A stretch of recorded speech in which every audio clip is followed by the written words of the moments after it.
What?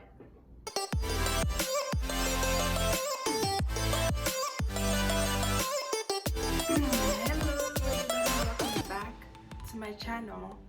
Wow, that was like really fast, right? I'm in a pretty decent mood. Well, it started out okay, right? And then I went to shower to sit down and film this because also I have an exam right after I'm filming this, so that's great. So I shower and I have to wear a bra because this shirt is like white and I don't want my, anyway, my business out in the world. And so I put on a bra, and you know how there's like a hook at the back? I'm usually on like the second hook, and then today I tried that and it just wasn't going to work, so I had to go to the third hook, the very last hook on the bra thingy.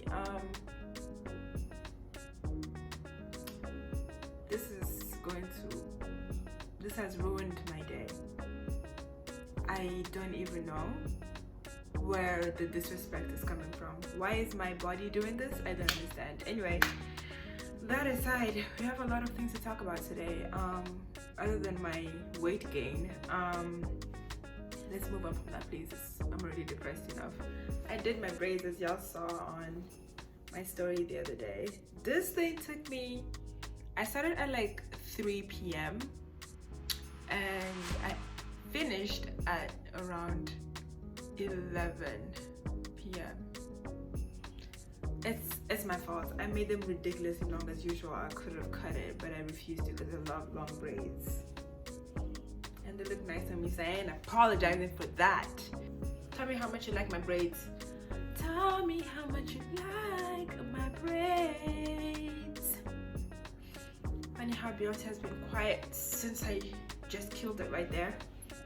Beyonce, sweetie, I'm so sorry. I'm so sorry that an ugly ass bitch like this would even say that. Oh my God, are you insane? Beyonce? Anyway, so in today's video, before I even start, I want to put out a disclaimer. There is like an assumption about me, kind of a thing, where people think that I only care about black folks and black people things.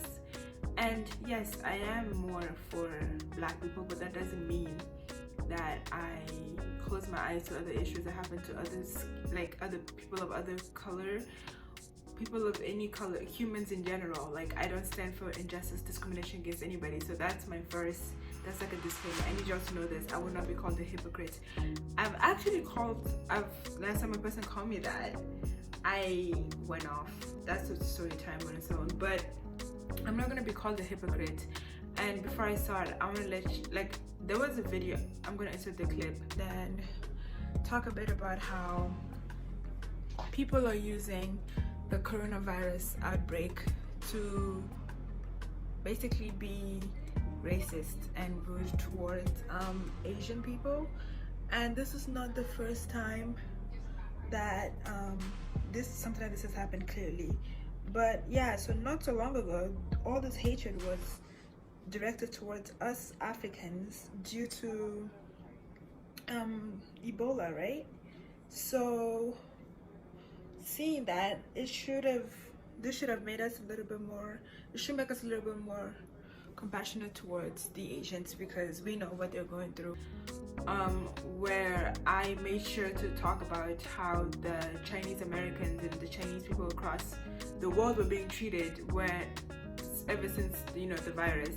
Like, they've been treated like garbage, and they've been kicked out of places, and they've been looked at weird in like streets, on like public transit and all that. And it's people that most of them haven't even have been in the country their whole lives, but just because they resemble, because they're Chinese, doesn't mean that they also carry the virus, And then it came to my attention the other day that the Chinese government has now turned against the Africans that live in China. Last week, that certainly led to some level of concern here on the continent. They show alleged mistreatment by Chinese officials of African students and workers living in Guangzhou. I'm sorry, what was that? People are getting kicked out of their homes?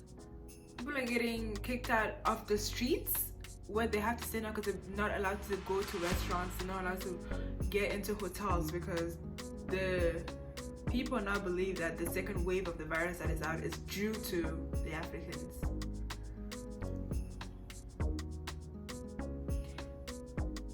I'm just going to read you quickly an article from BBC.com, and it says that McDonald's in China has apologized after a branch in the industrial city of Guangzhou, and I'm saying that wrong, I'm so sorry, barred black people from entering.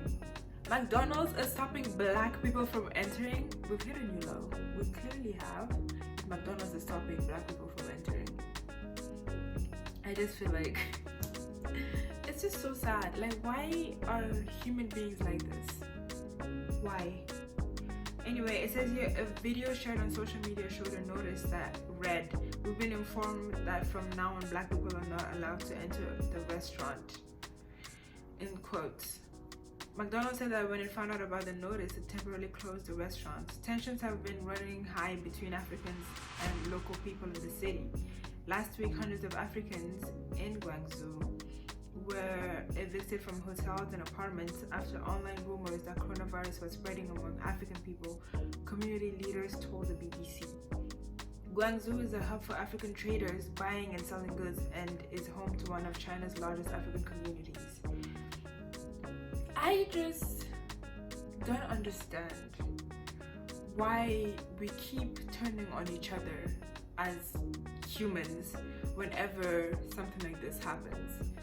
Like, that means this is something that is deeply rooted already and they were just waiting for an excuse. China has always had this kind of complex relationship with Africa, whereas officially, they see the African countries as brothers. Lately, China has put a lot of development money into Africa. They built the African Union headquarters. They built the railroad from Nairobi to Mombasa.